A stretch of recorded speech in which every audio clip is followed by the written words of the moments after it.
వివిధమూర్తులుగా వ్యక్తమవుతూ నరజాతిని నారాయణ స్థితిలోనికి మేలుకొలుపుతూ ఉంటాడు. అనన్య చింతన అలవరిచి అంతర్యామిత్వంలోనికి వారిని నడుపుతూ ఉంటాడు, తనలో నిలుపుతూ ఉంటాడు అంటూ ఎక్కిరాల కృష్ణమాచారి గారు ఆ కృష్ణ పరంపరలో ఎలా తానే కృష్ణుడై కృష్ణుడే తానే జీవిస్తూ మరో కృష్ణస్వామిని తన అక్కున చేర్చుకుని మరో కృష్ణుడిగా రూపొందిస్తే మరణశయ్య మీద నుండి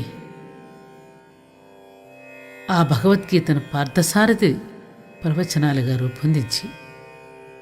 శరీరాన్ని విడిచిపెడుతూ ఉన్నటువంటి క్షణాలలో జాతికి అందించినటువంటి ఈ గ్రంథాన్ని నా వాక్రూపంలో మరోసారి జాతిని మేలుకొల్పడానికి ఈ అవకాశం కలిగి